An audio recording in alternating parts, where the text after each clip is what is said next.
Bienvenue dans cette session organisée par l'association Solidarité Réhabilitation. Nous allons maintenant parler de la thérapie par exposition à la réalité virtuelle. Donc la thérapie par exposition à la réalité virtuelle, c'est quelque chose qui est particulièrement à la mode et on en parle beaucoup puisque vous savez que tous les casques de réalité virtuelle sont maintenant distribués par les acteurs majeurs de la société comme Sony, comme HTC, comme Oculus qui maintenant vendent sur le marché général, donc à la Fnac, Darty, Boulanger, etc., les casques de réalité virtuelle. Ça veut dire que n'importe qui, vous y compris, donc, pouvez acquérir ces casques pour vous en servir. Alors, donc je vous rappelle que je suis docteur Éric Malbos et je suis l'expert national dans le domaine de la réalité virtuelle. Donc, dans le service du professeur Lançon, je traite de manière classique des patients qui ont des troubles mentaux divers en utilisant la réalité virtuelle. C'est ce dont nous allons parler aujourd'hui. Alors, je vous écoute. Qu'est-ce que vous rappelle ce dessin? Je veux dire cette photographie. Matrix. Effectivement, Matrix des frères Wachowski. Et qu'est-ce que fait cet enfant? Déforme la cuillère par sa force. Exactement. C'est ce que propose en fait la réalité virtuelle. Elle propose d'utiliser en fait votre capacité créative et celle de l'utilisateur pour modifier la réalité. Chose qu'on ne peut pas faire dans la vraie réalité. Mais dans la réalité virtuelle, c'est ce que ça vous offre, la possibilité de faire courber en fait cette réalité virtuelle, courber cette illusion de la réalité. Alors, et ceci? Star Trek? Non. C'est un grand classique du cinéma des années 50. Un des premiers films en fait de science-fiction qui était relativement réaliste. Hein. Vous reconnaissez probablement l'acteur ici, hein, Leslie Nielsen, celui qui a joué dans... vous savez, y a-t-il un pilote dans l'avion? Y a-t-il un flic pour sauver la reine? Y a-t-il un flic pour sauver le président? Etc. Mais là, il était plus jeune. Hein. Il n'avait pas les cheveux blancs à cette époque-là. Hein. Donc là, qu'est-ce qu'il est en train de faire?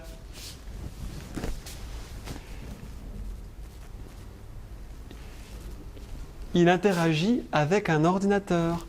C'est probablement l'un des premiers films où on voit une interaction entre un être humain et une machine qui va donc l'aider dans le film à augmenter ses capacités intellectuelles. D'ailleurs, on voit le niveau hein, qui est indiqué ici. Comment? Quel film? La planète interdite.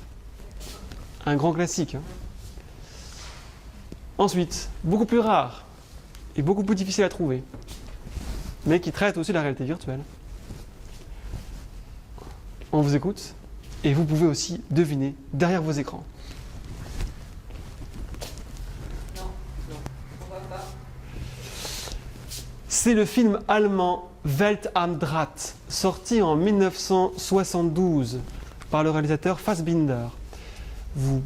Et vous voyez, on voit cette personne connectée aussi à un ordinateur qui est plongé dans un environnement virtuel, qu'il confond d'ailleurs avec la réalité. Un très bon film, hein, typique des années 70 hein, d'ailleurs. Si vous voyez le téléphone juste à côté, on est en plein dans l'époque. Là. Ensuite, reconnaissez-vous ce visage, ce grand acteur qu'aime beaucoup, Quentin Tarantino, et qui a joué dans de nombreux films. Ce regard clair, ces yeux froids. Je l'ai vu.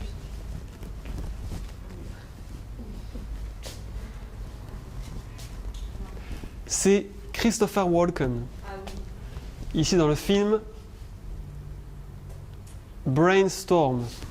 Brainstorm, donc, c'est l'histoire de scientifiques qui inventent cette machine qui permet d'enregistrer en direct les souvenirs, les pensées, les idées, les impressions, et de les retranscrire après à une personne qui peut les lire et qui peut donc revivre ce que la personne a vécu.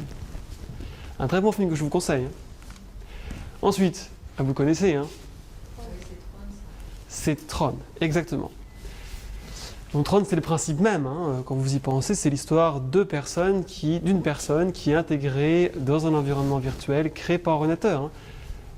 Vous avez peut-être vu la suite de Tron, dont la bande-son a été faite par Daft Punk, exactement. Ensuite, pour les amateurs de films d'animation japonais, non, personne. Personne. Et vous, cher public, le savez-vous? Alors, c'est Megazone 23, qui est un excellent film d'animation japonais, qui reprend encore le principe d'une société qui croit vivre dans la réalité, mais qui en réalité vit dans une situation totalement différente de ce qu'elle croit, de ce qu'elle perçoit. Ensuite, vous l'avez reconnu cet acteur. Oui. Comment? Pierce Brosnan dans le film.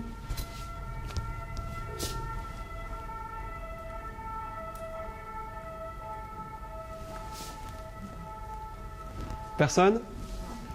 Si vous trouvez, sachez que vous aurez droit à une consultation gratuite en réalité virtuelle dans le service du professeur Lançon. Alors, c'est Le Cobaye. Donc Le Cobaye qui est le premier film là qui parle directement de la réalité virtuelle et où vous retrouvez le même matériel qu'en réalité virtuelle. Donc là c'est vraiment le premier film qui explicitement parle de réalité virtuelle. Il était sorti en 94 à peu près, 93-94. On continue. Donc à vos buzz.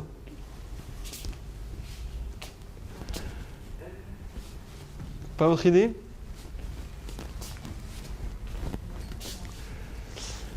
C'est un film justement où un homme qui vit dans les années 30, là on voit la voiture, eh bien, voyage aux confins de cette société qu'il découvre comme n'étant pas réelle justement. C'est passé virtuel. Ensuite, vous connaissez cet acteur. Non, je parle de l'acteur. Keanu Reeves dans le film. Non. Johnny Mnemonic. Johnny Mnemonic. Et je crois que c'est tiré de nouvelles de William Gibson. Vous voyez, il utilise un système de réalité virtuelle lui aussi dans ce film. L'histoire est qu'en fait, dans cette société future, des informations secrètes peuvent être stockées dans le cerveau directement. Et ce qui fait que forcément, dans son cerveau sont stockées des informations confidentielles que d'autres personnes vont chercher à retrouver. Donc c'est une course-poursuite. Ensuite, Mesdemoiselles, je pense que vous le connaissez tous, toutes.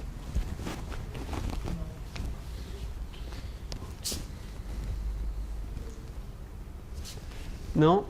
C'est Jude Law. Et oui. Et évidemment, Jude Law, qui vous le voyez, avec sa compagne, est connecté à un système techno-organique qui va aussi les plonger dans des environnements virtuels. C'est un film de David Cronenberg, le grand réalisateur canadien, que vous connaissez sûrement, David Cronenberg. Donc, et il s'appelle... Oui, le film. Existence, qui traite là encore des limites et de la frontière entre réalité et réalité virtuelle.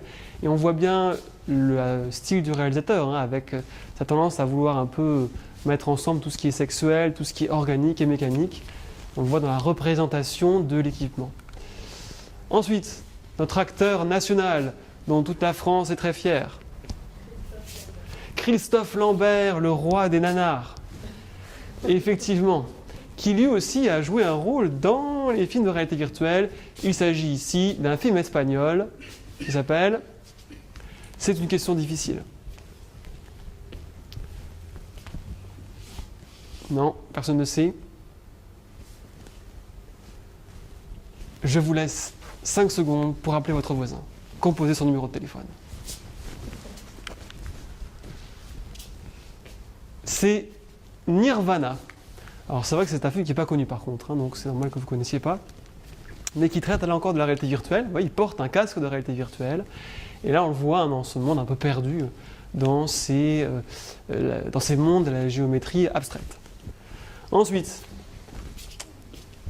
on vous écoute. Le film qui ici est un peu effrayant quand on le voit comme ça, le film japonais Avalon, où on a encore ce concept de personnes qui vivent dans la réalité virtuelle. Et beaucoup plus connu, là je pense que tout le monde va répondre, Hunger Games, bien sûr. Hunger Games. Et dans cette société future, là encore, une chasse à l'homme est organisée dans des environnements qui sont créés par ordinateur. Si vous vous rappelez la chasse, On voit bien que les créatures sont créées par ordinateur, hein, quand ils se font poursuivre par ces créatures étranges. Donc l'idée, c'est d'utiliser toute cette technique qu'on voit dans les romans de science-fiction, qu'on voit dans les films, qu'on voit aussi dans les jeux vidéo, utiliser cette technique dans le cadre de la psychiatrie pour traiter les patients qui présentent des troubles mentaux. Donc, qu'est-ce que c'est que la réalité virtuelle ? Bonjour monsieur. Qu'est-ce que c'est la réalité virtuelle ? Eh bien, on va parler de la définition.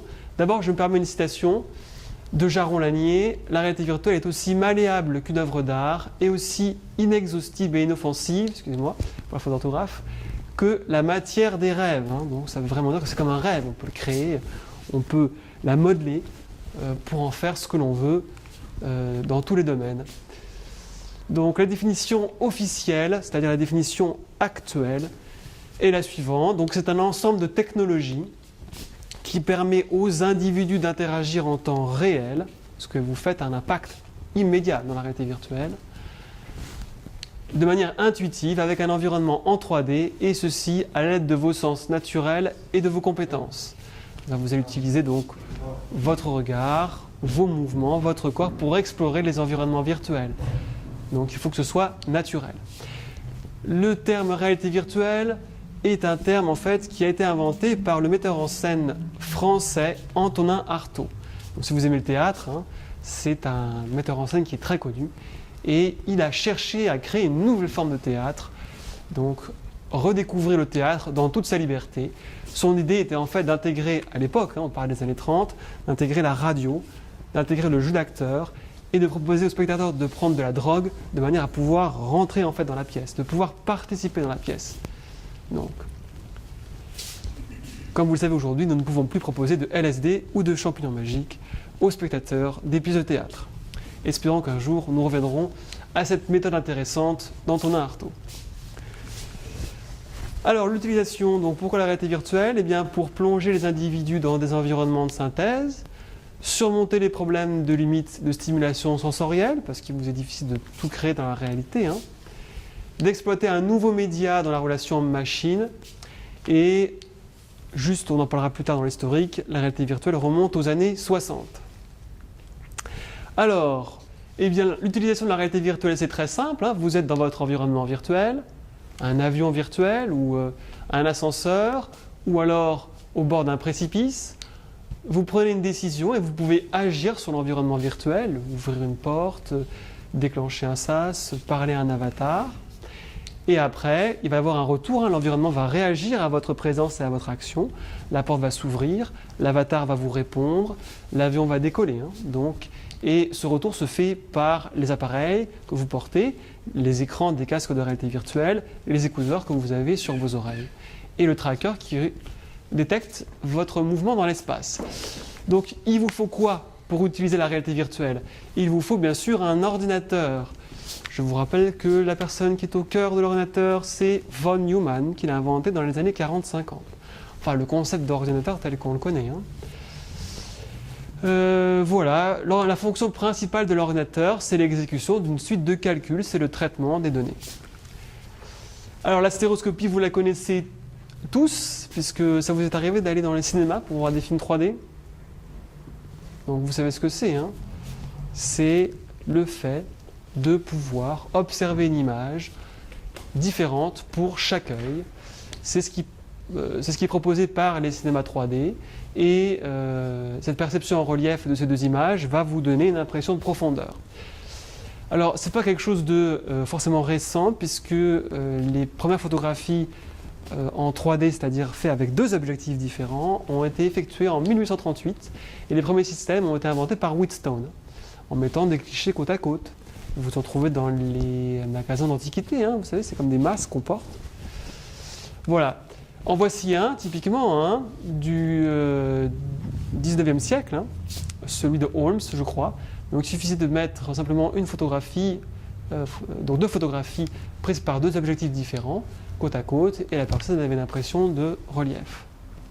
Dans les années 60 est sorti le Sensorama, que vous voyez ici, un système probablement beaucoup trop avancé pour son époque, puisque vous aviez à l'intérieur un film en 3D d'une descente de moto à San Francisco, donc spectaculaire. Donc on avait comme sens stimulé la vue. Comment ? Là, ce ne sont pas des avions, hein. Là, c'est une personne qui est dans une cabine et qui observe en fait un film en 3D. Donc là, c'est ça ? Ben là, ça, je viens de le dire. C'est en fait une photographie prise avec deux objectifs différents. Là, c'est un bateau, j'ai l'impression, et qui est fixé juste devant ce masque pour qu'on ait l'impression que cette photographie est en relief, pour donner de la profondeur. Mais c'est pour prendre ce poste. C'est pour ? C'est quoi cette vrai? C'est pour donner une impression de relief quand vous prenez une photographie, pour que vous ayez une impression de profondeur, pas que ce soit juste du plan 2D. Comment ? C'est comme le téléphone. Comment ça, comme le téléphone ? Non, parce que les téléphones ne peuvent pas prendre des photographies en 3D, à moins qu'ils aient deux objectifs. Je ne sais pas s'il y a des modèles de téléphone qui font ça, je crois pas. Mais vous pouvez acheter des caméras qui font ça maintenant, qui ont deux objectifs, les caméras 3D.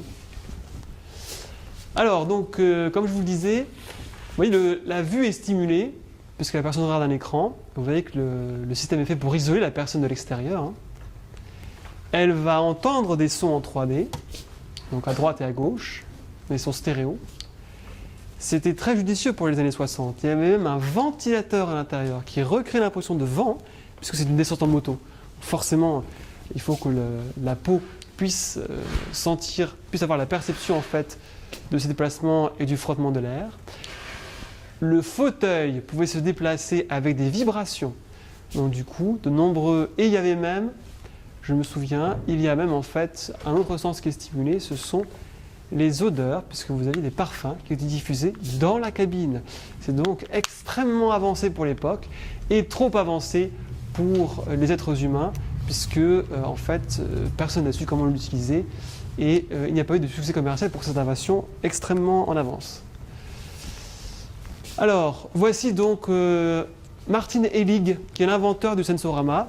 On le voit ici avec sa caméra, et puisque vous posez la question, monsieur, regardez, elle a deux objectifs pour filmer justement avec deux points de vue différents. Et à l'époque, il y avait encore les bobines, hein, donc on voit bien que c'était des films en 3D anciens, mais ça fonctionnait déjà. Là, nous avons l'inventeur du casque de réalité virtuelle, Ivan Sutherland, et son premier casque qui est sorti dans les années 60, en 1968. Donc, vous voyez, chers amis, que la réalité virtuelle est beaucoup plus ancienne que vous l'imaginez. Puisque tout le monde pense que c'est très récent, mais ce n'est pas le cas. Elle a déjà été inventée il y a 50 ans. On en parle en ce moment, principalement parce que les marques ont sorti ces nouveaux casques, mais elle a toujours été là. Sauf que peu de personnes étaient au courant de cette technologie. Alors, puisque c'est sorti à la fin des années 60, et les premiers à les avoir utilisés, c'est bien sûr les militaires. Non, c'est l'armée américaine qui a récupéré ces systèmes pour entraîner leurs pilotes. Plus tard, la NASA a commencé à l'utiliser à partir de 1984 pour entraîner ses astronautes. Personnellement, je ne sais pas vous, mais vous pourrez me le dire, j'ai été au courant de cette technologie en 1991 quand j'ai lu le magazine Tilt. Vous vous rappelez de Tilt, ce magazine qui était vendu dans les années 90 ? Oui, c'est ça, 90. Non, pas du tout. Eh bien, c'est comme ça que j'étais au courant de la réalité virtuelle. Et vous, comment l'avez-vous appris ?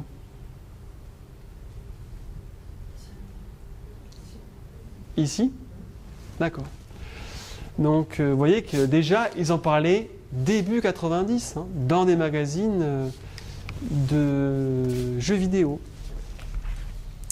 Moi-même, j'ai découvert la même année, puisqu'il se trouve par coup de chance, hein, qu'en allant à New York, ils avaient une station de réalité virtuelle. Donc, j'ai pu jouer à un jeu en réalité virtuelle en portant un casque très lourd, hein, on voit que j'ai le casque sur la tête. Et le casque était connecté à une ceinture, connecté elle-même à une nacelle.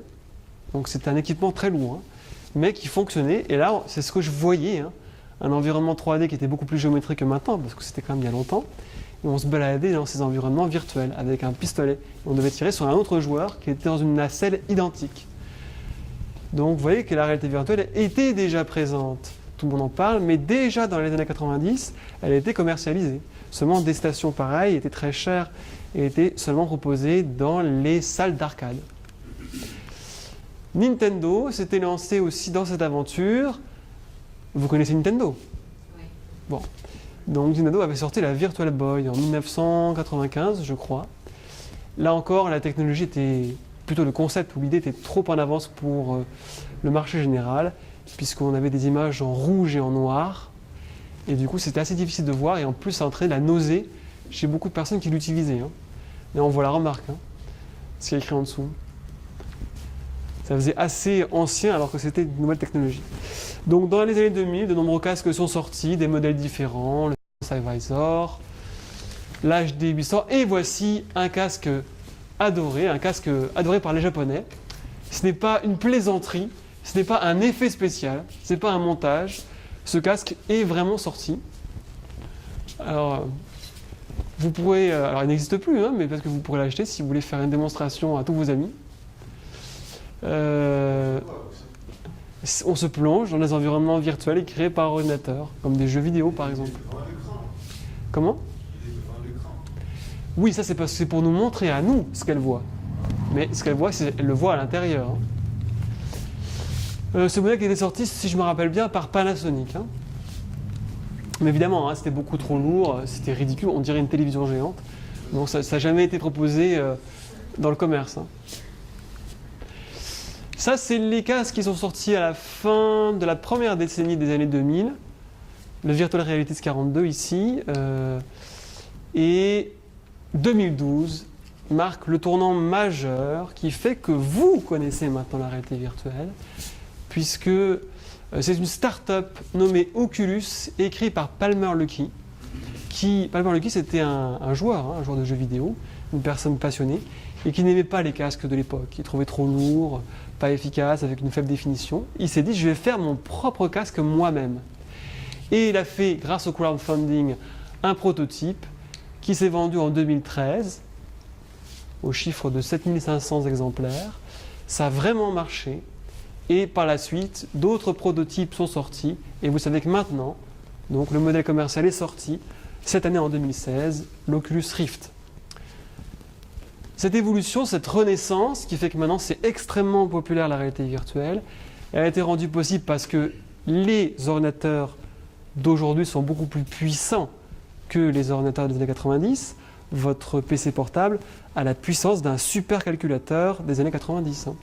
Donc voilà, il y a eu un grand progrès dans les écrans du fait des téléphones portables, puisque maintenant les écrans de téléphones portables sont produits en masse. Et cela permet une réduction des coûts. Donc, comme je vous l'ai dit, les acteurs majeurs de l'économie mondiale se sont lancés là-dedans. Facebook a racheté Oculus, donc pour 2 milliards, et j'ai bien dit milliards de dollars. Vous voyez, donc Facebook se lance dans la course. Hein. Sony a annoncé son casque et il est sorti. Hein. Vous l'avez peut-être vu au Hero Festival, qui est au Parc Chano. Donc vous pouvez l'essayer. HTC a sorti son modèle. Et Samsung a sorti un système qui permet d'utiliser son téléphone portable comme écran. Donc dès 2016, on peut considérer que la révolution du média est en marche, puisque n'importe qui maintenant peut avoir accès à cette technologie et peut acheter des casques pour se divertir, pour apprendre, pour créer, pour voyager et pour jouer. Donc voici les modèles qui sont en ce moment sur le marché. Le modèle du Gear VR de Samsung. Vous voyez, le téléphone portable en fait est placé à l'intérieur du casque. Ça vous permet d'avoir un casque à moindre coût, hein, si ça a intérêt. Là, vous avez l'Oculus Rift avec ses manettes. Et vous avez ici l'HTC Vive avec une de ces deux manettes. Alors, je vais vous parler juste très succinctement du concept de présence. Cette affiche, cette photographie, vous rappelle quel film? Je vous écoute.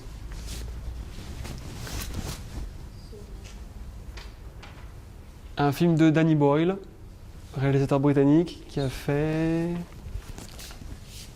beaucoup de films. Non? Sunshine. Donc un excellent film de science-fiction où justement les hommes tentent de se rapprocher du soleil. La présence, donc, c'est au cœur de la réalité virtuelle. Et pour comprendre ce que c'est que la présence, je vais vous poser la question suivante. Qu'est-ce qui vous fait penser que vous existez? Qu'est-ce qui vous fait penser que vous existez? Je vous écoute. Oui, est-ce que vous pourrez être un peu plus précis? Oui, voilà. Vous m'entendez? Et aussi, vous... Vous, comment? Vous... Voilà. Exactement, parce que vous voyez, vous percevez, avec vos 5 sens, une situation, un décor, des sons en direct. C'est ça ce qui vous permet de penser que vous existez. Ce concept, ça s'appelle la présence. Et c'est un concept clé de la réalité virtuelle, parce que l'idée, c'est de vous faire croire que vous existez dans un monde virtuel. Cette sensation d'existence que vous avez, eh bien, elle peut aussi se faire dans la réalité virtuelle, puisque c'est le même principe. On va stimuler donc, la vision, l'audition, la sensation de votre corps. Donc, la présence est souvent résumée dans sa définition par ce concept, c'est la sensation d'être là. Vous êtes là, maintenant. C'est le même principe en réalité virtuelle. On va créer une illusion pour vous faire croire que vous êtes là, dans un avion virtuel, sur une plage tropicale en 3D, dans un système solaire modélisé. Alors après, il y a d'autres définitions, le réalisme, l'immersion, le fait d'être un acteur social. L'idée, si vous voulez, qui est la plus importante, c'est qu'il ne faut pas oublier que ce que vous percevez n'est pas la réalité, puisque vous devez passer par les filtres de vos organes des sens. Il faut passer par les yeux, qui vont modifier ce que vous voyez, par le système vestibulaire qui va modifier ce que vous entendez. Donc comprenez bien que la réalité virtuelle permet de rappeler à l'utilisateur que le monde physique, le monde tel qu'il est, et le monde tel que vous le percevez n'est pas le même. Ça, c'est un point important, ça. D'accord? Et le concept de présence est lié justement à cette idée. Comment la mesurer? Dans les études cliniques, si vous êtes chercheur, si vous êtes clinicien, il est possible de mesurer la réalité virtuelle, la présence, avec des questionnaires, le plus connu étant le Presence Questionnaire, qui a été validé également en français. Vous en avez d'autres, vous pouvez aussi utiliser des tests comportementaux, vous observez le comportement de la personne. Si vous mettez un casque de réalité virtuelle, vous êtes en train de nager, et j'ai fait ces environnements que j'ai testés avec des patients australiens, vous nagez dans l'eau, avec votre casque, vous voyez donc l'océan, et vous nagez. J'appuie sur un bouton, et d'un seul coup, un requin blanc s'approche de vous. Quelle est votre réaction? Oui, et d'un point de vue comportemental, comment allez-vous réagir? Parce que c'est ça, le comportement. C'est que vous allez surtout, parce que c'est le corps que j'observe du coup, puisque moi je ne porte pas le casque, et surtout vous allez avoir un sursaut. Sursauter, vous allez vous écarter, vous allez vous agiter, il va y avoir des signes comportementaux qui sont une preuve de présence. Une personne qui n'y croit pas, qui n'a aucune présence, ne va pas réagir, va bouger. Une personne qui y croit vraiment, elle, va s'agiter, va se déplacer rapidement.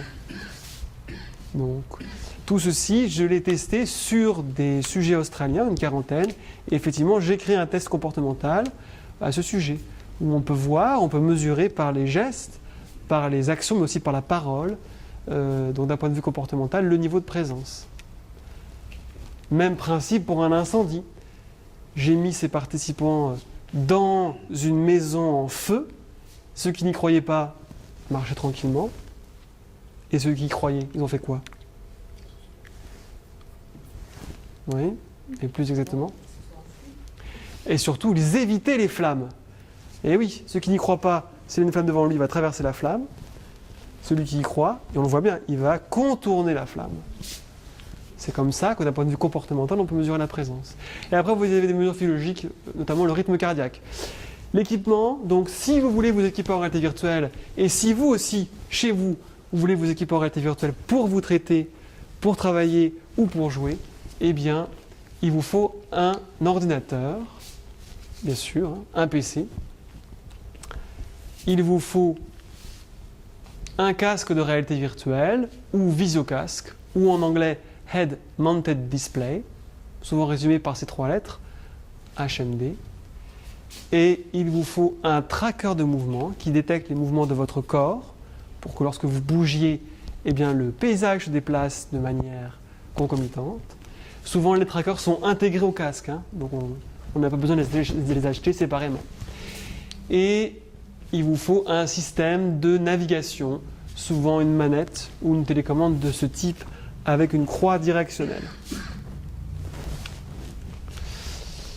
Est-ce que le son est important aussi? Le son est important puisqu'en général les casques ont souvent des écouteurs intégrés. Donc oui, évidemment il y a du son. L'idée de toute façon c'est qu'il faut que le plus possible de sens soit stimulé. Donc la vision, l'audition, la proprioception et idéalement après dans le futur l'odorat et d'autres sens encore. Alors, voici les systèmes qui sont utilisés. Alors, vous pouvez utiliser un écran comme celui-ci, hein, un écran élargi, mais ce qui est plus intéressant, c'est les systèmes plus immersifs comme le Cave. Donc ici, vous avez le Cave qui est au centre de réalité virtuelle de la Méditerranée, à la faculté de Lumini, à l'Institut du mouvement, Institut des sciences du mouvement, l'ISM. Et vous voyez le Cave qui ici est éteint, hein, donc on voit qu'il s'agit d'une pièce géante, où chaque mur est un écran, même le sol est un écran. Et du coup, vous pouvez projeter sur toutes ces surfaces et pas besoin de porter de casque de réalité virtuelle, puisque la pièce elle-même crée l'illusion. Et vous voyez d'ailleurs la personne qui est ici, ce qu'elle voit, on voit un petit peu, c'est un pont au-dessus d'un vide de plus de 200 mètres. Et regardez justement d'un point de vue comportemental sa posture. Comment est-elle? Elle est crispée, ses bras sont relevés, hein. Regardez comment elle se tient, elle est comme ça. Donc là, c'est une preuve de présence d'un point de vue comportemental, elle y croit, elle a vraiment l'impression qu'elle est au-dessus d'un vide de 200 mètres. Oui? Vous avez parlé de présence et de non-présence. Qu'est-ce qui fait qu'un patient ou qu'une personne arrive à être présent dans un environnement virtuel et qu'une autre ne réagisse pas? Il y a plusieurs facteurs. D'abord, mais on va en parler de toute façon, mais il y a un facteur qui est lié à l'environnement virtuel, s'il est réaliste, s'il est bien fait, s'il est immersif, vous avez tendance à y croire. Alors que s'il est... Vous parliez de l'incendie tout à l'heure. Oui. Voilà, si les flammes sont juste des gros pixels, vous n'allez pas y croire.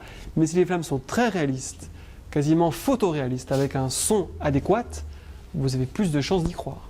Donc c'est lié aux environnements virtuels et après c'est lié à la personne. Car nous avons tous ce qu'on appelle une propension à l'immersion. Vous avez autour de vous certainement des amis, ou vous-même peut-être, quand vous allez au cinéma, vous-même ou vos amis, il y en a certains qui vont y croire, qui vont être dans l'histoire, qui vont vivre l'histoire au cinéma, et d'autres qui vont le voir de manière très détachée. C'est le même principe, comme quand vous lisez un roman, quand vous êtes dans l'histoire du roman, c'est que vous avez vraiment une bonne propension à l'immersion. Si par exemple vous avez beaucoup de recul, vous avez beaucoup de distance, eh bien à ce moment-là, vous serez peut-être moins présent dans un environnement virtuel. Là on voit le cave en fonctionnement. Donc regardez bien, hein, la personne ici est sur un pont à 50 mètres au-dessus du vide. Regardez bien, elle est au niveau maximum de difficulté puisqu'il n'y a pas de rambarde, justement, pour accentuer la sensation de peur qui est liée à la hauteur. Et vous pouvez voir qu'elle peut se déplacer avec son corps. Hein. On voit la limite du cave qui est symbolisée par ces arêtes, hein, ici, hein, qui est représentée par ces arêtes. On voit là, un petit peu on devine. La personne peut donc se déplacer physiquement dans cette surface. Sinon, ce qu'on utilise ici dans le service du professeur Lançon, eh bien, on utilise des casques de réalité virtuelle comme celui-ci pour traiter les troubles mentaux de manière fréquente et de manière classique. Alors, les trackers de position pour mesurer la position de votre tête dans l'espace sont souvent intégrés au casque, on ne le voit pas. Mais sur celui-ci, on voit qu'il est placé à l'arrière. En voici un. C'est souvent une petite structure, un petit cube que l'on place sur le casque. Vous pouvez utiliser des grandes données hein, pour utiliser la représentation de votre main dans l'espace. Ça, c'est quand même plus rare. C'est vraiment dans les très gros protocoles qu'on l'utilise. Mais souvent, pour se déplacer, pour interagir, on utilise des télécommandes de navigation, des joysticks tels que le Fly Stick ou tels que cette télécommande de navigation. Pour la simulation automobile et en psychiatrie pour la peur de conduire sur autoroute, nous utilisons dans le service en ce moment des volants comme celui-ci avec vous voyez, boîtier de vitesse et 3 pédales pour justement immerger la personne dans des environnements virtuels représentant les routes pour qu'elle puisse ainsi conduire. Là, vous avez un patient australien que j'avais traité et qui se retrouvait en fait, vous voyez, il avait le volant, donc on va en pleine action, et il se retrouvait dans un tunnel avec un embouteillage. Situation extrêmement dure pour les agoraphobes. Là, on est au niveau maximum de difficulté, donc on fait ça en général en fin de thérapie. Les militaires souvent ont des fauteuils à plateforme dynamique, parce que c'est quand même assez gros. Donc. Voilà, les applications. Alors, les applications de la réalité virtuelle. Eh bien, ça va être d'abord l'application militaire, entraînement des militaires au conflit, aux accrochages, à la stratégie. Également dans le domaine de l'architecture, pour concevoir des maisons, des immeubles et pouvoir les visiter à l'avance avant de les construire. Dans le domaine de l'ingénierie, pour modéliser et ainsi explorer des modèles en 3D de voitures, d'objets ou d'appareils de l'industrie lourde. En médecine, on l'utilise pour former les chirurgiens à certains gestes précis ou alors à la manipulation d'endoscopes. Et en chimie ou en physique, par exemple, la manipulation de molécules. Donc vous pouvez toucher des molécules virtuelles et les manipuler en direct. Et bien sûr, ce pourquoi je suppose beaucoup d'entre vous nous regardent en ce moment, c'est les jeux vidéo. Alors en psychiatrie, comment l'utilise-t-on? En psychiatrie, on va s'en servir pour traiter plusieurs troubles et c'est ce que nous faisons maintenant ici à Marseille. Nous traitons principalement les phobies, peur de prendre l'avion, peur de prendre le métro, peur de prendre les ascenseurs, peur de conduire. Donc c'est surtout les phobies. Mais également, nous traitons en réalité virtuelle les addictions au tabac, les troubles des conduites alimentaires. Nous commençons à envisager, mais c'est expérimental bien sûr, la schizophrénie. Et ceci dans le cadre des thérapies cognitivo-comportementales. Elles sont améliorées par la réalité virtuelle. C'est quoi exactement la schizophrénie? Alors, la schizophrénie, c'est une psychose, c'est-à-dire c'est une personne qui va avoir tendance à présenter plusieurs signes qui sont en lien avec sa perception déformée de la réalité. Donc souvent, c'est une personne qui va avoir par exemple des hallucinations, qui va entendre des voix, ou qui va avoir deux idées différentes, ou qui va se comporter étrangement, qui va porter des vêtements bizarres, qui va avoir une attitude pas adaptée du tout. Donc, et qui va s'isoler aussi dans le temps. Donc c'est ça la schizophrénie, ça fait partie des psychoses. Voilà, alors, la réalité virtuelle, nous l'employons dans le service dans le cadre des thérapies cognitivo-comportementales. Mais il ne fait aucun doute, et nous travaillons là-dessus, qu'un jour elle sera aussi intégrée à la psychanalyse. Donc nous utilisons différentes méthodes de thérapie cognitivo-comportementale, comme la psychoéducation, la relaxation, et surtout, nous allons utiliser l'exposition. L'exposition de manière traditionnelle en TCC se fait dans de vrais environnements, une vraie voiture, un vrai avion, un vrai balcon, etc. D'accord? Ou alors elle pouvait se faire, elle se fait toujours par imagination. On demande à la personne qui a peur de l'avion d'imaginer qu'elle est dans un avion. Mais cette thérapie classique a plusieurs problèmes. Je vous écoute. Qu'est-ce que vous pouvez critiquer dans la TCC actuelle? Ou la TCC traditionnelle?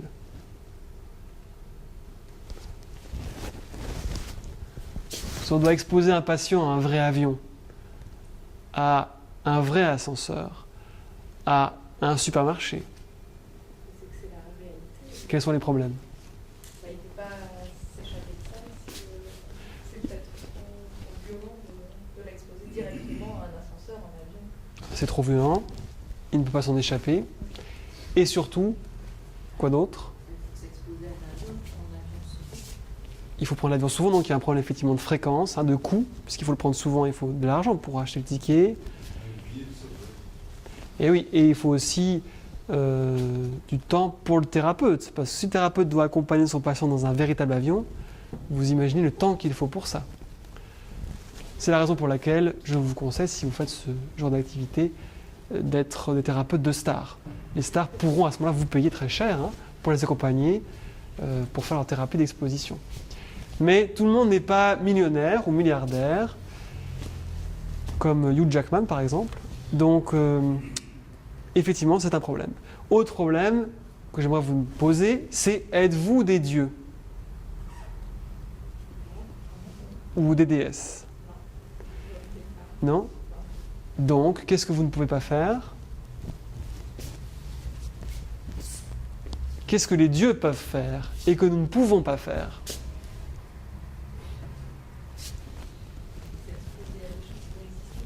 C'est ça, plus précisément, c'est de modifier la réalité. Vous n'avez pas la capacité de contrôler la météorologie. Est-ce que vous pouvez provoquer un orage? Est-ce que vous pouvez contrôler les bourrasques, les turbulences dans un avion? Pouvez-vous maîtriser le comportement des personnes dans un supermarché? Exactement, donc c'est ça le problème, c'est que ces paramètres sont impossibles à contrôler. Et pourtant, ils sont essentiels, puisque c'est eux qui vont nous permettre de créer une hiérarchie dans la thérapie, de faire en sorte que l'exposition soit douce et pas brutale. Donc, ce sont effectivement les critiques qu'on peut émettre. Et de ce fait, 25% des personnes refusent de se soumettre à une thérapie d'exposition parce qu'elle est trop dure. Et donc, 60 à 80% des personnes souffrant de phobie ne cherchent pas une aide professionnelle. Autre problème, si votre patient vous demande de visualiser un avion, eh bien tout le monde n'a pas forcément la force imaginative pour visualiser un avion, pour imaginer tous les détails de l'avion, surtout si en plus ça lui fait peur. Donc on a aussi ce problème. C'est pour ça, donc voilà les événements incontrôlables.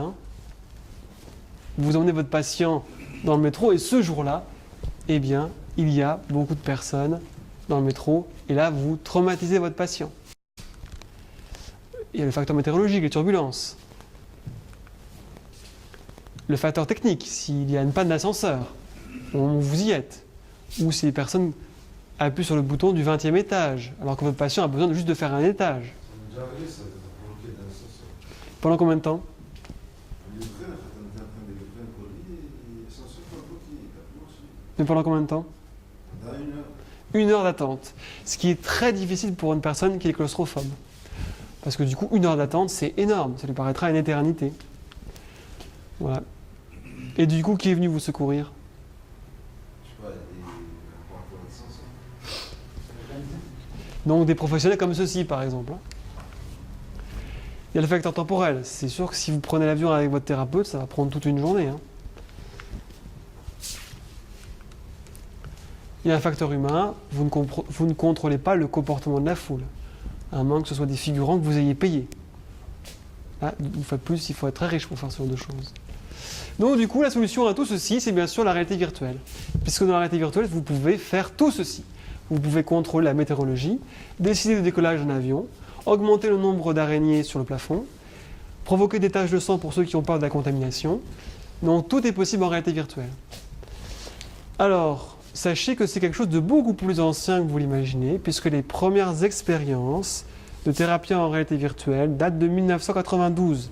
Elles ont été organisées par cette équipe NORF, donc aux USA. Et elles étaient sur la peur de prendre l'avion, pas l'acrophobie.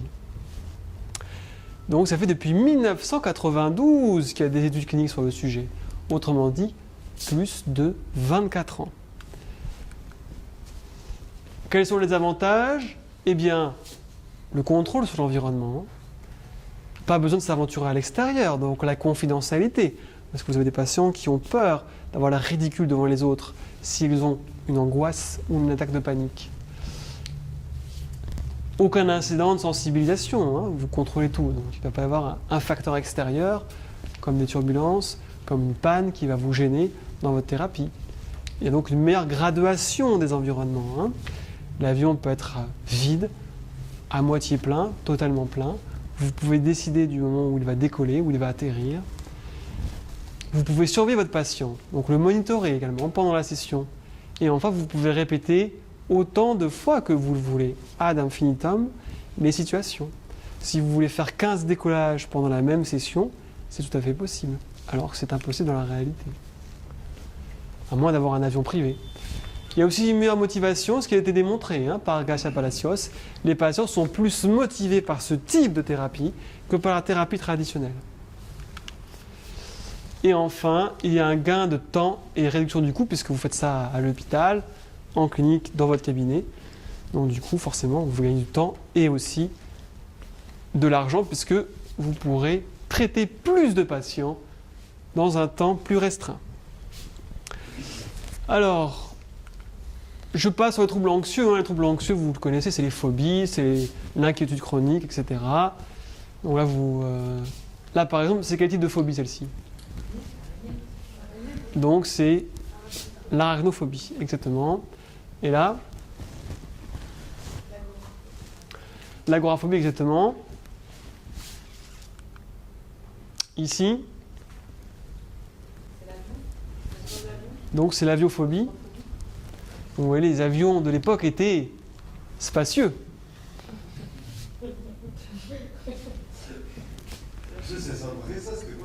Comment? Quoi non? Là? Ça? Là? Ah, c'est un escalier. Donc là, je vous écoute, c'est là. Eh oui, on va vraiment dans un carton, c'est dur la vie. Et là,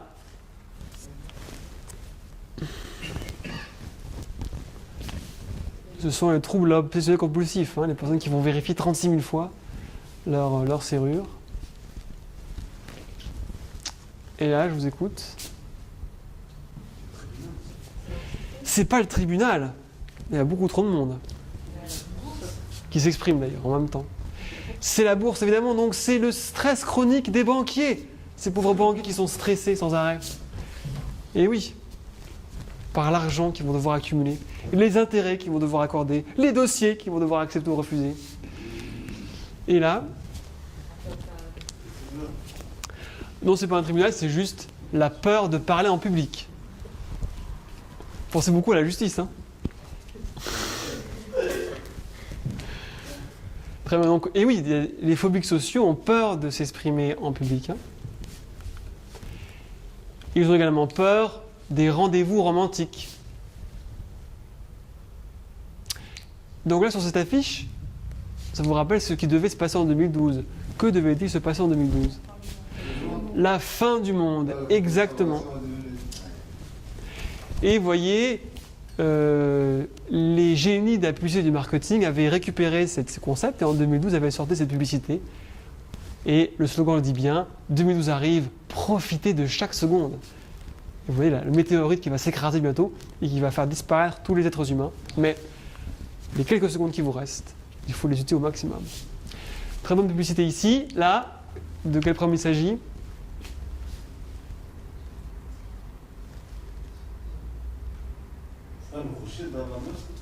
Le? Ça ressemblerait presque à un rocher avec les écailles, mais ce n'est pas un rocher. C'est Godzilla, donc c'est quel problème psychologique? Oui. Pas d'idée? Je voudrais revenir un peu en arrière, pratiquement, comme vous l'avez signalé, comment on utilise cette technique pratiquement pour l'addiction au tabac et pour la schizophrénie. Comment vous pourriez procéder? Je vais en parler justement dans les chapitres, donc ne vous inquiétez pas, on va y venir. C'est bien sûr le stress post-traumatique. Tout le monde est stressé à l'idée de se retrouver en face d'un dinosaure géant. Donc, c'est pour le stress post-traumatique. Retenez simplement que c'est la Corée du Sud qui a le taux d'anxiété le plus bas. Donc vous voyez que Gangnam Style, Psy, ça détend bien. L'Australie aussi, donc si vous m'écoutez, faites du surf. Vous savez que surfer sur une vague, on ne pense plus à l'anxiété, on pense juste à la vague. Voilà. Je passe un petit peu sur l'épidémiologie en général. Vous savez en tout cas que les phobies entraînent souvent des handicaps importants. C'est invalidant de ne pas pouvoir prendre l'avion. de ne pas pouvoir prendre l'autoroute, de fuir la campagne. En ce moment, par exemple, j'ai un patient qui a peur des serpents. Et du coup, il évite tous les sentiers de randonnée, terrorisé à l'idée de rencontrer un serpent. Une couleuvre qui pourrait l'observer depuis un buisson. Voilà. Donc du coup, il y a un handicap assez important et il y a un impact sur la vie professionnelle, sociale et des répercussions également sur la santé, puisque vous savez, les claustrophobes n'oseront pas rentrer dans un scanner et surtout une IRM. Alors, la littérature, donc, comme je vous l'ai dit, comme ça date de 92, il n'y a plus de preuves à démontrer. On sait que ça marche. Les études cliniques qui sont faites depuis plus de 24 ans le démontrent dans tous les pays du monde et sur toutes les phobies. C'est efficace, c'est-à-dire que les patients sont traités et ça veut dire en pratique qu'ils n'ont plus peur des situations qu'ils évitaient. Ils reprennent l'avion, ils reprennent la voiture, ils vont dans la campagne, ils font un discours. Vous avez ici les références des articles scientifiques qui ont démontré l'efficacité dans toutes ces phobies.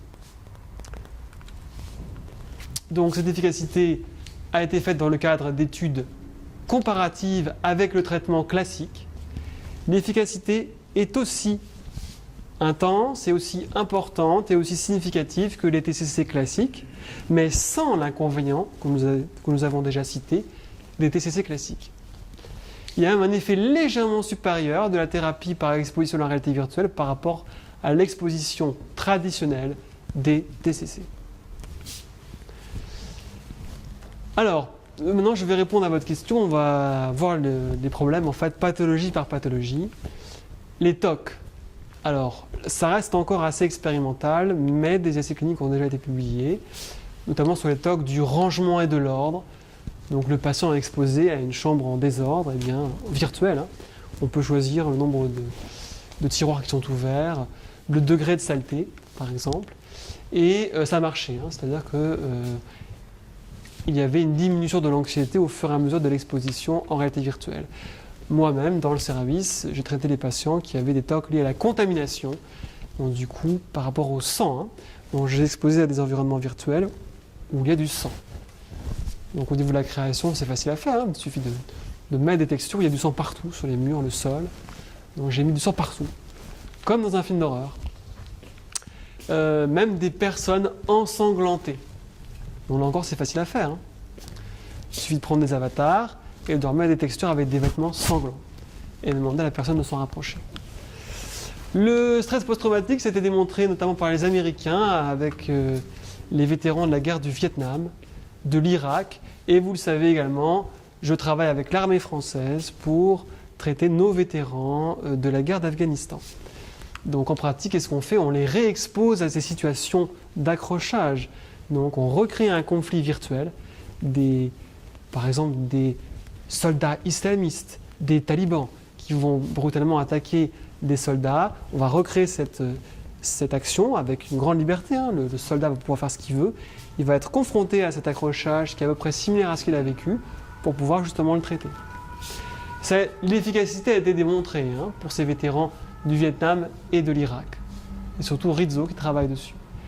Les troubles du comportement alimentaire, eh bien là, donc c'est utilisé aussi dans le cadre de l'anorexie, également de la boulimie. C'est Riva, hein, le grand spécialiste de la question. Des études sur 120 sujets ont été faites. On les expose de situations qui vont les stresser, c'est-à-dire une cuisine avec des armoires remplies de pots de Nutella, situation très stressante pour eux. Des piscines, par exemple, ou des plages virtuelles, hein, puisque l'idée de se mettre en maillot de bain peut être stressant pour eux. Et également, pour la dysmorphophobie, une représentation des corps virtuels en 3D de différentes dimensions pour que le patient puisse prendre conscience quel est le corps qui lui correspond réellement et non pas sa propre perception déformée de son corps. Ça a été efficace, hein, ça c'est quelque chose qui a vraiment été testé depuis plus de 10 ans et on sait que ça marche. Donc vous voyez, cette étude sur 120 sujets a démontré que l'efficacité était supérieure par rapport au TCC psychonutritionnel classique. Les addictions, c'est ce qu'on fait dans le service. Donc du coup, on aide les patients à ne pas rechuter après l'arrêt du tabac. On les expose donc à des situations qui vont provoquer l'envie de fumer, bar virtuel, arrêt de bus virtuel, pause café dans un bureau virtuel avec des avatars qui proposent de fumer, etc. La schizophrénie, vous me posez la question, la schizophrénie, on ne peut pas traiter la schizophrénie, vous le savez, c'est un état. Donc ce qu'on peut faire, c'est les adapter à notre société. Et la réhabilitation sociale et cognitive peut se faire en réalité virtuelle. Donc du coup, vous mettez c'est très expérimental, bien sûr, hein, puisque c'est quand même... La schizophrénie, c'est un peu difficile, puisque déjà, il y a un problème par rapport à la réalité. Alors si en plus on leur met des casques de réalité virtuelle, mais en fait ça marche et on peut utiliser des situations virtuelles sociales pour leur apprendre à savoir comment se comporter face à des avatars. Ah, pardon. Excusez-moi, c'était François Hollande. Voilà, donc ça peut être utilisé dans ce cadre-là. Et on a une amélioration significative des compétences sociales. Est-ce que vous avez des questions par rapport à la schizophrénie, puisque c'est ce que vous me demandiez? Alors. Oui, pardon quand même, une question complémentaire.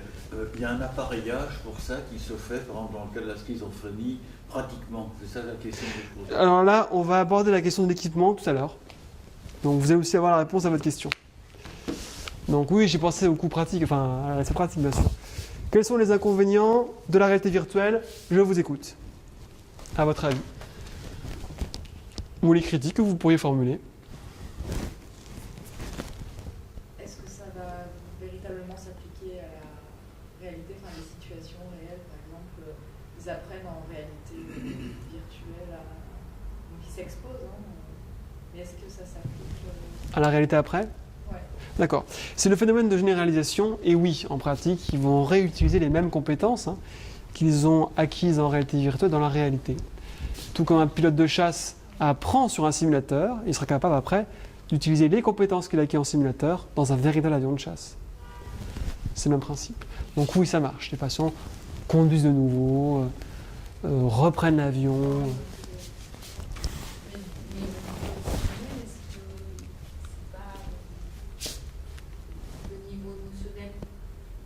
Face à un stimulus phobique, en fait, est-ce qu'elle est retrouvée de la même intensité en réalité virtuelle ou en réalité réelle? Si on met le patient dans une situation extrême en réalité virtuelle, oui.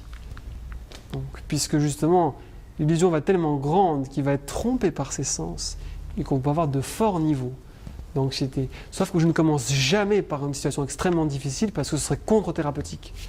Mais si je m'étais d'emblée dans cette situation, ça pourrait arriver. Et parfois, même des situations de début peuvent entraîner de forte anxiété.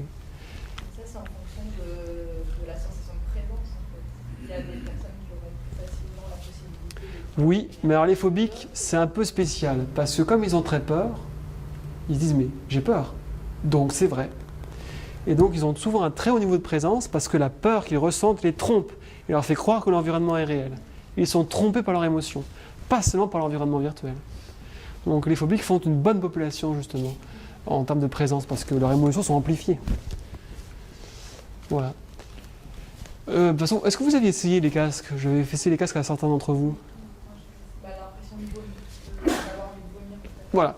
Ça c'est effectivement un point intéressant que vous soulevez. C'est effectivement le problème du cybermalaise ou en anglais cyber sickness. C'est la sensation effectivement qui est liée à la noopathie, c'est-à-dire on a envie de vomir, vertige, fatigue, sueur, etc.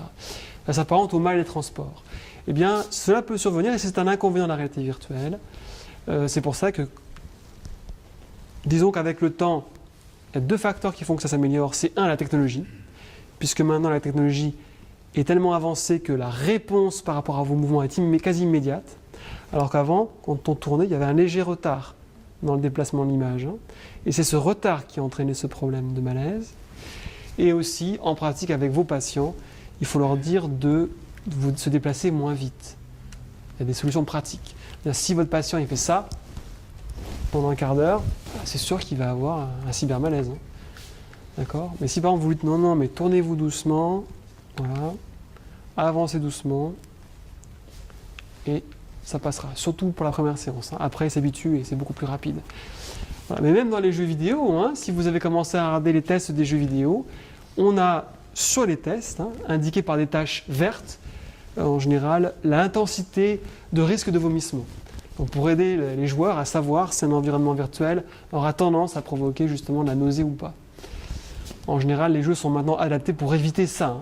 Mais il est certain que les jeux où il y a une très forte cinétose, c'est-à-dire une impression de déplacement sans se déplacer, en particulier les jeux de voiture, par exemple, ou alors le mieux c'est les montagnes russes. C'est sûr que si vous faites les montagnes russes en réalité virtuelle, ça donne assez facilement l'impression de nausée. Voilà. Donc effectivement, vous l'avez dit, autre inconvénient, c'est dans les myopies sévères, hein, plus de moins 3,5 dioptries. Ça peut être problématique parce que du coup, les lentilles ne sont pas adaptées pour des myopies aussi importantes. Mais je pense que les fabricants modifieront probablement cet inconvénient. Le coût du matériel, ça reste relatif quand même parce que c'est beaucoup moins cher qu'avant. Hein. On a vraiment une chute du prix. Les casques de réalité virtuelle, il y a encore 3 à 4 ans, valaient 10 000 euros. 10 000 euros. Alors que maintenant, vous pouvez acheter donc un casque Samsung pour 100 euros, plus le prix du téléphone portable, 400 euros, ça fait 500 euros. On est passé de 10 000 euros à 500 euros. C'est énorme. Qu'est-ce qu'on peut traiter dans les cas de myopie? Je vois pas réellement. Le problème, c'est pas ça. Le problème, c'est un problème technique. C'est-à-dire que si vous portez votre casque et que vous avez une très forte myopie, vous allez voir flou. Ça ne servira à rien. C'est un problème technique, là. Ceux qui ont une très forte myopie ne peuvent pas utiliser le casque parce qu'il y a un problème, en fait, d'accommodation. Voilà. Le problème générationnel est relatif puisque on traite des patients de tous les âges. La personne la plus âgée que j'ai traitée en réalité virtuelle donc, avait 75 ans. Donc on voit qu'on peut vraiment l'utiliser chez les patients de tous les âges. Par contre, il y a un problème générationnel au niveau des thérapeutes. C'est sûr que les thérapeutes qui n'ont pas grandi avec les ordinateurs ou avec les jeux vidéo auront peut-être un a priori ou un préjugé par rapport à la réalité virtuelle. Et enfin, c'est encore confiné aux laboratoires, aux universités, mais là c'est en train de changer puisque vous avez différentes sociétés dans le monde comme InVirtuo, Virtualibator, C2Care qui commencent, ça y est, à distribuer ces environnements virtuels pour les professionnels. Et l'année prochaine, les environnements virtuels seront pour vous, les particuliers. Voilà. Donc là, c'est ce que je vous ai dit, hein, quand on a un cybermalaise, il faut ralentir ses gestes, tourner la tête plus lentement, et vous pouvez aussi demander à votre patient de faire des pauses toutes les 5 à 10 minutes. Ça passe bien avec ça. Même ceux qui ont eu des nausées intenses, en procédant comme ça se passait bien. Mais ça reste relativement rare, hein, pas beaucoup en ont en fait des cybermalaises en pratique. Sauf peut-être un peu plus pour la voiture. Là, la voiture, c'est un peu plus dur. Alors, l'élaboration des environnements virtuels, je vais simplement vous parler un petit peu de l'évolution et après on aura terminé. Alors, je vous écoute. Que voyez-vous? C'est un jeu. Et oui, un jeu que vous avez connu, pour certains d'entre vous, qui ont grandi dans les années 70. Comment s'appelle ce jeu? C'est le jeu? Vous l'avez dit, vous avez dit oui, alors ping-pong au deuxième mot? Pong. Donc c'est Pong. Regardez bien ce magnifique graphisme. Et on voit bien le vase vintage, qui devrait te plaire du coup, hein, toi qui aimes tout ce qui est vintage. Donc, qui est posé sur cette télévision avec un cadre en bois en plus. Donc on voit bien l'époque. Hein. Voilà à quoi jouaient nos parents, hein, ou vous-même hein, peut-être, à cette époque. Alors, vous voyez, hein, imaginez aujourd'hui, hein, c'est la partie entre Nadal, ici, hein, qu'on reconnaît, et Federer qui est là. Donc, on la distingue très bien. Hein. On va poursuivre ce voyage. Je vous écoute. Années 80. C'est quoi? Tous les jeux ne s'appellent pas Mario. Où il est Mario? Il n'y a pas de Mario là? Il n'y a aucun Mario. Alors. Et en plus, je pense que Mario n'existait pas tel qu'on le connaît à l'époque. Il existait dans quel jeu? Chers téléspectateurs, je vous écoute. Et vous-même. Qu'on voit dans Pixels, le film qui est passé au cinéma en 2015. C'est Donkey Kong, bien sûr. C'est là que Mario a fait sa première apparition historique. Donkey Kong qui est un jeu de 1982, 83 je crois. Voilà, alors, ce jeu, donc, vous connaissez ou pas? Mais il faut nous- Pour Donkey Kong, oui. Mais celui-ci, c'est triple action sur la Mattel Intellivision. Mattel ne faisait pas seulement les Barbie que vous connaissez, mais il faisait aussi des consoles. Enfin, dans les années 80. D'accord? Donc, regardez, déjà, on est passé à juste 2 petites barres. On est passé à ça quand même, des couleurs, des nuages, hein, quand même. Et là, qu'est-ce que c'est, là? Oui, et qu'est-ce qu'il est en train de faire? Oui? Comparez-le par rapport à celui-là.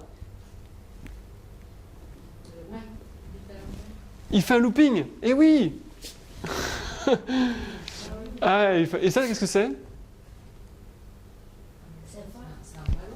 Voilà, c'est une montgolfière. Ah oui. Il y a certaines personnes qui m'ont répondu un point d'interrogation. Heureusement que vous n'avez pas dit ça. Bien, on continue dans ce voyage temporel. 1984, l'apparition de la 3D isométrique. On voit les progrès, hein. Maintenant, votre vaisseau spatial a une ombre. Donc il y a vraiment une perspective qui est créée pour la première fois. Dans ce jeu de 1984, Zaxxon. Ensuite, regardez l'amélioration. Comme c'est beaucoup plus réaliste. Avouez que vous êtes impressionné. Alors je vous écoute. Ce jeu sur quel ordinateur d'abord? 1984. Alors non, c'est pas sur Atari. Il y avait l'Amstrad. Donc c'était sur l'Amstrad. Et de quel personnage s'agit-il? Un personnage mondialement connu. Un grand acteur. Bruce Lee, bien sûr, vous l'avez reconnu. Il est en jaune. C'est les montagnes. Voilà, donc bravo, hein, bien joué. Effectivement, c'est Bruce Lee, en personne, hein, qui est là. Et vous voyez l'amélioration quand même, hein, les montagnes, on voit la décoration des statues chinoises, les lampions chinois qui sont là. Hein. Et là, c'est un sumo. Vous pouvez le voir avec sa petite queue de cheval ici. Et il est assez gros d'ailleurs. Hein. Très bien. Alors, vous voyez quand même qu'il y a une amélioration dans la précision. Là, c'est sur quel ordinateur? 1988? Non. Sur Amiga. Hein. Là, c'est Shadow of a Beast. Vous voyez que les détails au niveau du corps sont beaucoup plus visibles. On a aussi un bel effet de perspective. Beaucoup plus de couleurs également, hein, par rapport à ce que vous avez vu. On continue encore. Alors là, c'est mondialement connu. Connu par toutes les personnes du monde entier. Même les Érythréens. Street Fighter, bien sûr. Le grand Street Fighter. Le jeu le plus connu du monde entier. Ils ont fait des films d'ailleurs avec Jean-Claude Van Damme et Kylie Minogue. Et donc, vous voyez ici que c'est encore plus détaillé. Toujours les ombres au sol, hein, la forme et la posture des personnages. Le décor qui est un décor qui vous rappelle quoi? Le Japon. Et c'est dans un...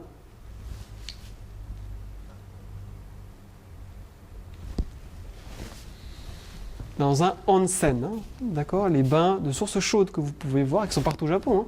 Hein. Vous en avez dans chaque ville. Hein. Alors, ce jeu-ci, un jeu mondialement connu aussi. Donc, ils ont fait plusieurs films avec Mila Jovovich, l'ex-femme de Luc Besson. Hein. Voilà, Resident Evil. Donc, effectivement, Resident Evil, qui était le premier jeu vraiment très très connu en 3D. Hein. Donc là, on n'est plus sur des dessins qui sont faits en pixels, hein, mais sur des objets 3D représentant des humains ou des morts vivants. Alors, la progression ici, c'est déjà beaucoup plus clair. Les personnages sont beaucoup plus détaillés. Les visages sont clairement visibles. C'est un jeu sur la console de Sega Dreamcast. Et c'est un jeu se passant au Japon, une enquête policière, Shenmue. Mais on voyait que ici on voit bien le petit chat, on voit bien l'effet de profondeur, on voit bien le visage du personnage, on voit bien les détails du vêtement qu'il porte. Voilà, les textures ne sont pas encore parfaites parce que vous voyez c'est un peu flou ça, mais déjà on voit les progrès énormes. Bon, je passe sur Shadow of the Colossus et ceci, je vous écoute. C'est récent. Sur PlayStation 3. Si? Non. Alors ça, c'est l'argument clé qu'il faut utiliser si vos parents pensent que les jeux vidéo sont violents. Afin de leur démontrer que c'est faux, n'hésitez pas à leur parler de ce jeu qui est Flower. D'accord?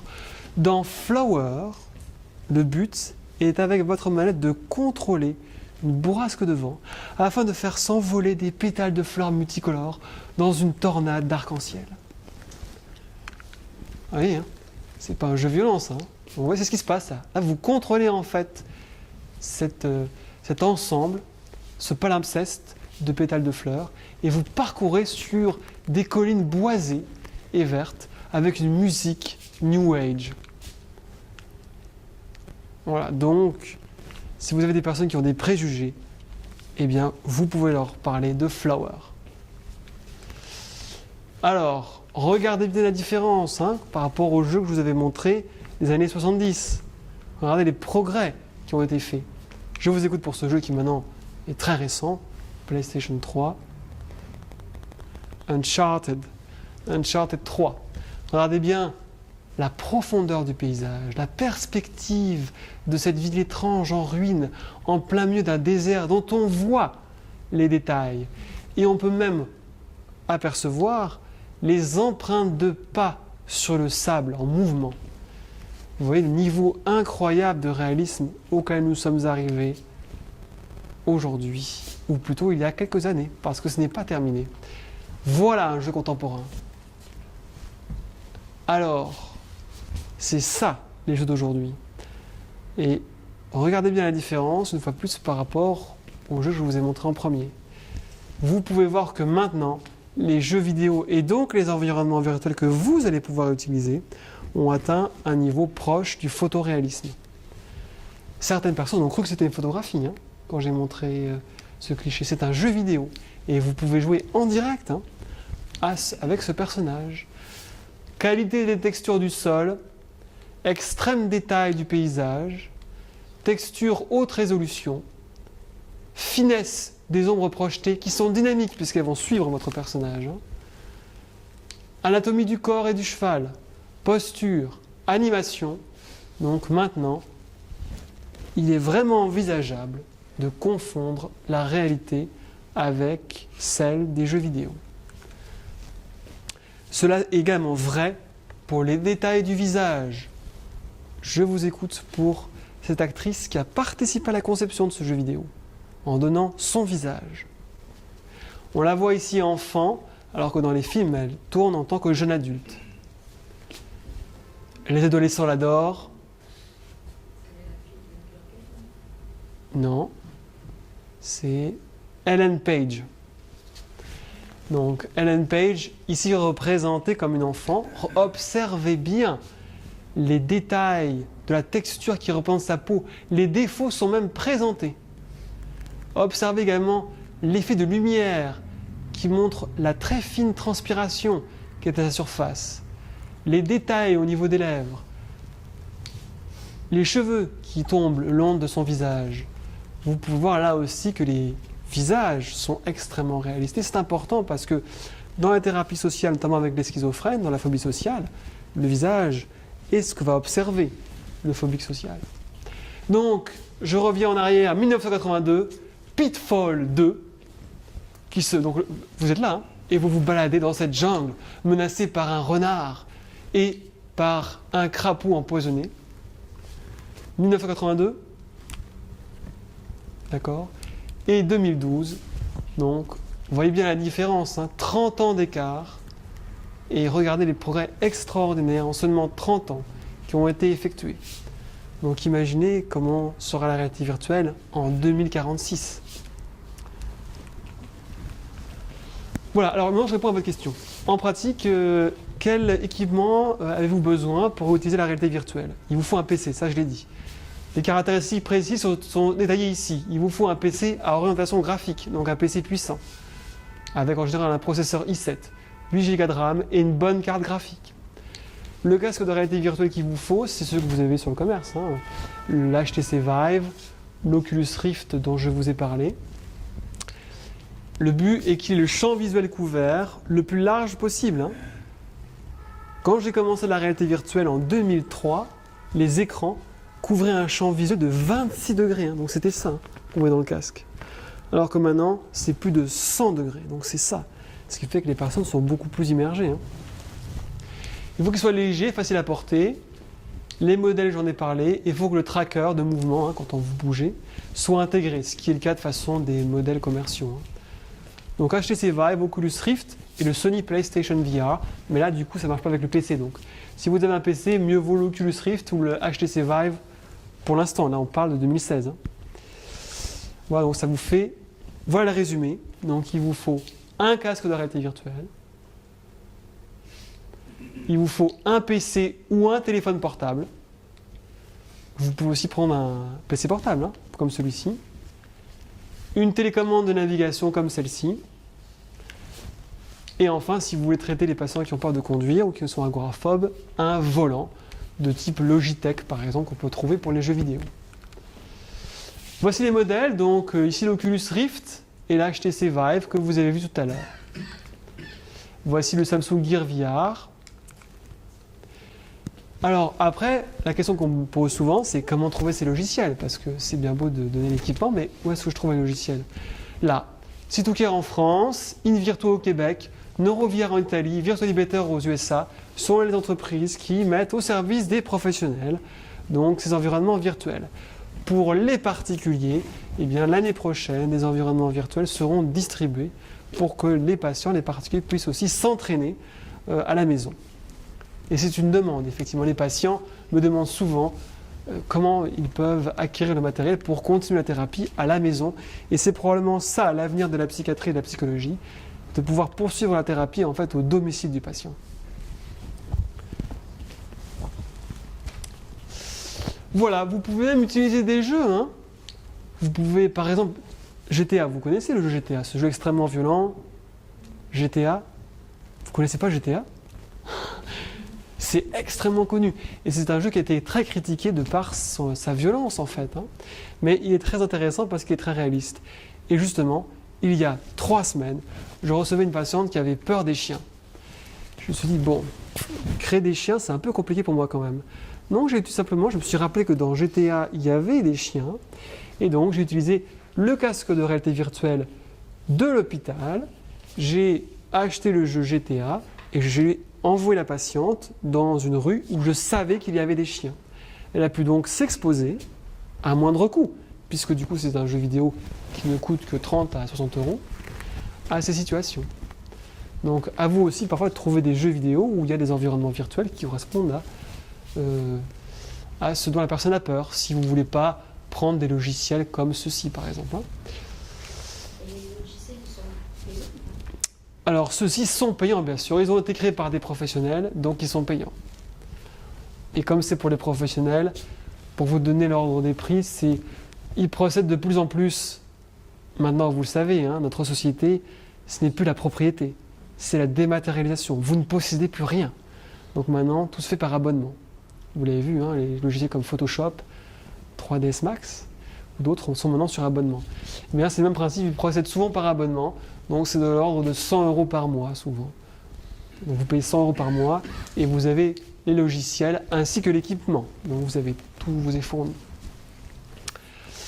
Voilà, si vous voulez créer vous-même les environnements virtuels, hein, parce que c'est ce que je fais, hein, j'apprécie de pouvoir créer mes propres environnements si je désire, comme ça je peux les modifier. Je peux aussi en créer pour de nouveaux patients. Vous pouvez utiliser le logiciel Unity, qui est le plus connu, et vous pouvez aussi utiliser des moteurs graphiques de jeux vidéo comme le Unreal Engine ou le CryEngine. Je finirai sur l'avenir, puisque ce n'est pas de la science-fiction, la réalité virtuelle, c'est le présent. Mais parlons un peu d'avenir, qu'est-ce qui nous attend? Ce qui nous attend, c'est l'accès déjà. Il est important que tous les professionnels dans le monde entier, ainsi que tous les particuliers, puissent avoir accès à cette technologie. C'est ce qui va se passer au cours de l'année 2017. L'année 2017 sera certainement l'année de la réalité virtuelle. La formation des professionnels, c'est ce que je fais à l'hôpital. Non, dans le service du professeur Lançon, vous le savez, nous organisons avec l'association Solidarité Réhabilitation des formations pour les professionnels, pour les former à la thérapie par exposition à la réalité virtuelle. Et bien sûr, l'avenir, c'est d'augmenter le nombre de séances impliquées et que le patient puisse se déplacer physiquement dans les environnements virtuels. Parce que là, il utilise une télécommande. Mais il va exister en 2017 des solutions comme celle-ci, comme le Virtuix Omni, qui permettent de se déplacer dans toutes les directions en utilisant son corps, mais en restant sur place. Donc là, vous le voyez, le patient est en train de courir. Et il a des chaussures spéciales et une surface particulière qui fait qu'en fait, il va glisser, plus ou moins. Et en glissant, il va pouvoir réellement marcher, tout en restant sur place. Et vous voyez, il est maintenu à une nacelle. Le mouvement et la vitesse de déplacement de ses pas sont détectés par la station, ce qui fait que vous vous déplacez dans la direction qui correspond bien à ce que vous faites dans la réalité, et également à la vitesse qui correspond. Si vous courez, eh bien, l'environnement virtuel va s'accélérer, vous allez pouvoir vous déplacer plus vite dans l'environnement virtuel. Donc ça, je vais motiver notre cher professeur, le professeur Lançon, à acquérir ce type de station pour que nous puissions l'avoir dans le service, justement. Vous savez, notre service à Marseille, donc à la PHM, est un service très avancé. Nous utilisons pas seulement la réalité virtuelle, mais également la stimulation magnétique transcrânienne afin de stimuler le cerveau. Bon. Et de stimuler des zones spécifiques du cerveau pour traiter les patients qui ont l'anxiété, la dépression, etc. Donc l'idée qui va constituer une possibilité importante pour l'avenir, c'est de combiner les deux. C'est-à-dire d'utiliser en fait la réalité virtuelle en même temps que vous stimulez le cerveau de la personne. Et je ne doute pas que plus tard, il y aura des casques de réalité virtuelle qui intégreront la fonction de stimulation cérébrale. Donc vous pourrez ainsi stimuler le cerveau du patient en même temps qu'il sera plongé dans des environnements virtuels. La véritable question, c'est que peut-être que plus tard, pour les jeux vidéo, ce système sera intégré pour provoquer des émotions dans votre cerveau quand vous serez dans des jeux vidéo. Voilà, donc je vous ai parlé de tout ça. Je vais juste vous montrer les environnements virtuels qu'on utilise dans le service. Donc là, c'est pour l'agoraphobie, donc les patients sont plongés dans le supermarché en synthèse. Là, c'est l'agoraphobie, le désert, du coup, ça leur fait peur. Toujours l'agoraphobie, le fait de prendre le métro, donc tout est reconstitué, acheter son ticket, rentrer par la bouche de métro, prendre le métro qui est ici. Là, c'est l'intérieur du métro, donc le patient peut s'asseoir où il veut. Vous pouvez contrôler le métro, départ, pause, arrêt, nombre de personnes dans le métro. Le parking souterrain, le cinéma. Donc le patient peut s'asseoir où il veut et regarder un vrai film dans un cinéma virtuel. Retournement de situation. Et la conduite sur autoroute, l'embouteillage dont je vous parlais dans un tunnel, situation extrême pour les claustrophobes et les agoraphobes. L'avion, qui est un grand classique, beaucoup de personnes ont peur de prendre l'avion. Elle constituerait à peu près 8 à 9% de la population. Donc on a évidemment un environnement virtuel pour que le patient puisse prendre l'avion, donc il se balade, il s'assoit au fond, et vous contrôlez, vous en tant que thérapeute, le décollage, l'atterrissage, les turbulences, le nombre de passagers. Les études cliniques qui sont en cours, c'est celle de la rechute tabagique, je vous en ai parlé. Voici les environnements virtuels. Les patients vont en réalité virtuelle se balader sur la plage et vont aller dans un bar virtuel. Regardez bien où j'ai mis partout, où j'ai mis des cigarettes, des paquets derrière. Donc là, la personne est complètement noyée sous les informations qui sont en lien avec le tabac et toujours l'association avec l'alcool. Donc vous voyez bien l'alcool qui est juste à côté, les bonnes conversations, etc. Et bien sûr, à l'extérieur, le patient est confronté à des personnes qui fument, donc qui sortent des cigarettes, qui lui proposent d'aller fumer. La pause café en haut d'un immeuble, avec des bureaux a été proposée et a été utilisée en ce moment dans le cadre d'un protocole clinique qui est en cours. Donc, si vous voulez arrêter de fumer, vous pouvez venir dans le service du professeur Lançon. Nous pouvons vous aider. Voilà, donc on l'utilise en ce moment toujours pour les inquiets chroniques, donc pour le trouble anxieux généralisé. C'est une étude qui est en cours. Vous pouvez d'ailleurs nous envoyer des patients, si vous en avez, puisqu'on les recrute en ce moment. Donc, vous qui êtes un inquiet ou une inquiète chronique, eh bien, vous pouvez venir vous traiter dans le service du professeur Lançon. on va proposer quoi? Eh bien, de faire de la relaxation avec des environnements virtuels apaisants. Plage tropicale, donc vous pouvez vous balader, hein. Vous baladez où vous voulez, vous rapprochez de la mer, vous postez près du rocher, observez les oiseaux. Banquise au pôle Nord. Là, au moins, personne ne vous dérange. Hein. Parce que c'est ce que disent les patients souvent. Je veux qu'il n'y ait personne. Et puis le bleu, c'est relaxant. Hein. Promontoire au-dessus d'une mer de nuages. Donc vous pouvez observer le soleil se coucher sur cette mer de nuages en mouvement. Un environnement intérieur de cette maison éclairé par des bougies, un soir de clair de lune. Un classique, le feu de camp dans une forêt de sapins par une nuit étoilée. Et enfin, un des plus grands succès que vous connaissez déjà, voyage dans le système solaire. Donc vous pouvez pratiquer la relaxation en même temps que vous planez au-dessus des anneaux de Saturne. Et une fois de plus, c'est interactif, c'est vous qui choisissez où vous allez. Hein. Donc il y a des patients qui aiment bien surfer en fait sur les anneaux, mais d'autres préfèrent rester en orbite autour de la Terre, à observer la Terre tourner en fait. Hein. Et vous voyez que c'est très précis, j'ai repris des images de la NASA, hein, donc c'est très très précis. On reconnaît bien les pays, hein, et même la lumière émise par les capitales. Donc je vous l'ai dit, on va aussi combiner la TMS et la réalité virtuelle pour traiter les dépressifs résistants.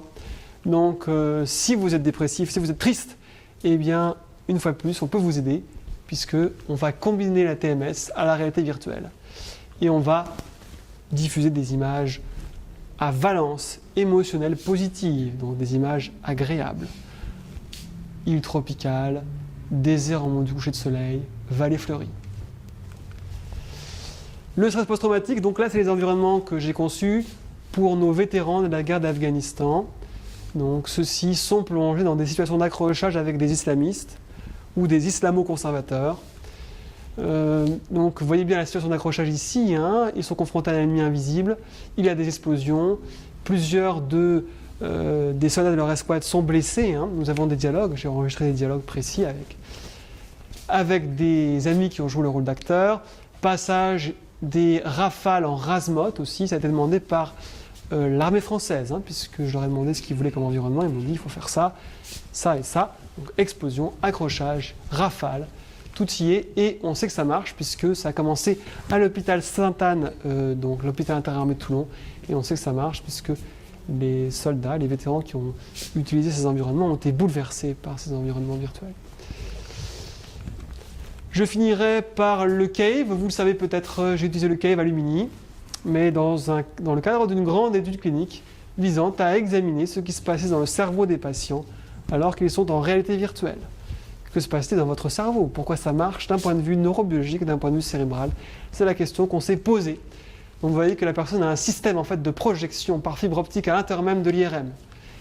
Elle peut donc se balader à l'intérieur des environnements virtuels dans l'IRM. Pour le TEP scan, c'est différent. L'injection du produit de contraste, donc du produit radioactif, se fait en paire opératoire, en même temps que le patient est exposé à des environnements de réalité virtuelle. On voit ici l'infirmière qui va injecter en fait le produit de contraste qui va se fixer au niveau des zones les plus actives du cerveau. Voilà, et après évidemment on fait un scanner, enfin c'est pas tout à fait un scanner, mais on utilise la gamma caméra pour voir quelles sont les zones qui contiennent le produit de contraste. Voici les environnements virtuels auxquels ils ont été exposés, des environnements de hauteur extrême, vous le voyez ici à 800 mètres au-dessus d'un canyon. Ça c'est la vue qu'on a donc avec le casque. D'autres environnements virtuels en hauteur. Conclusion, eh bien la réalité virtuelle est un outil efficace, on le sait déjà puisque c'est démontré depuis plus de 20 ans dans de nombreuses études cliniques. C'est aussi un outil intéressant d'un point de vue expérimental puisque des situations écologiques peuvent être recréées dans un but scientifique. On sait que c'est motivant. Les patients viennent nous voir, c'est nouveau, c'est les jeux vidéo, c'est intéressant, c'est ludique. Donc il y a vraiment une motivation très importante de la part des patients. Cela vous permet d'utiliser les environnements virtuels, donc de faire une thérapie à coût réduit, puisqu'il est inutile de prendre un véritable avion comme on l'a dit. Hein. Vous pouvez faire les environnements virtuels vous-même avec des éditeurs de jeux si vous le voulez, ou donc en acheter avec les sociétés que j'ai précitées. Et les études concernant d'autres troubles comme la schizophrénie, les addictions et le TOC sont en cours et se poursuivent. Donc l'idée à long terme, je vous l'ai dit, pour les consoles de nouvelle génération et pour les PC, c'est que les patients puissent les utiliser chez eux et de faire des patients, en fait, des personnes qui sont épanouies et qui sont également capables de pouvoir utiliser leurs capacités cognitives et créatives pour créer un nouveau monde dans le cybermonde. Je vous remercie.